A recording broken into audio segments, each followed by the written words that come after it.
St Helens, a town in a state of change. But change has always been a way of life for a town that was quite literally built on coal, glass and pills. Unfortunately, it also relied on this small handful of industries to provide most of its employment. Like many places that relied on just a few large employers, the town now looks to diversify into new industries and new areas of work. But the past has left St Helens with many fine buildings reflecting a proud industrial heritage.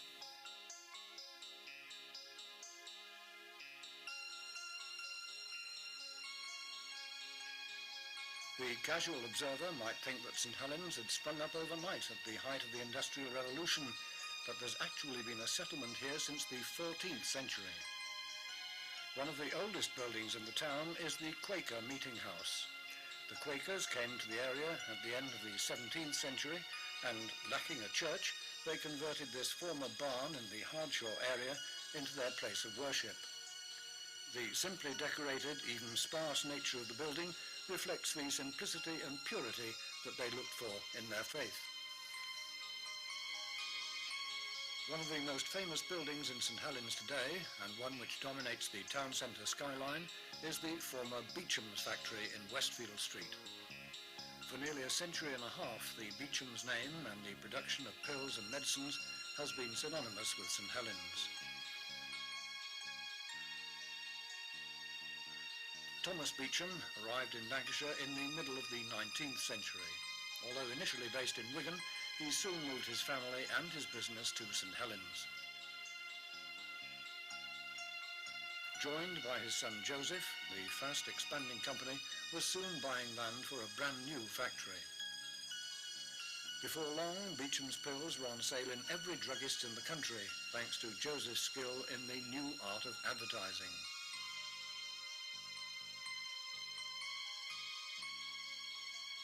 Local people were employed in ever greater numbers. The company gained a reputation for treating its workers hard but fairly, with innovations such as free cocoa and tea helping to maintain company loyalty. Throughout the years, the business continued to grow, and a new factory was built on the Westfield Street site in the ornate and popular Queen Anne style. The building cost a staggering £30,000.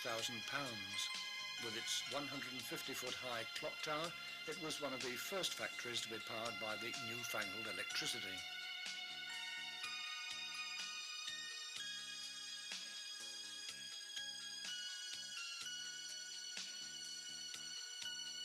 The company went from strength to strength.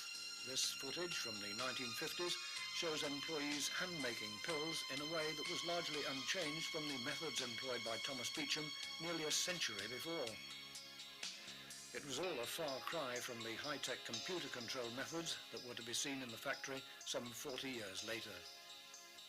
Products like Beecham's Hot Lemon, Night Nurse and Yeast Fight are still household names, and all were manufactured on the site right up to its closure in late 1994. At this time, precise plans for the historic building had yet to be drawn up, but it's hoped that in whatever form, the bells of the landmark clock tower will continue to ring out over the town for many years to come.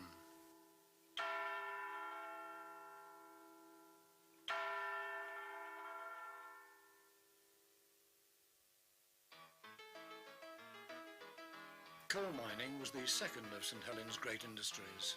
At its height, the mining industry in the St Helens area was made up of over 35 separate collieries.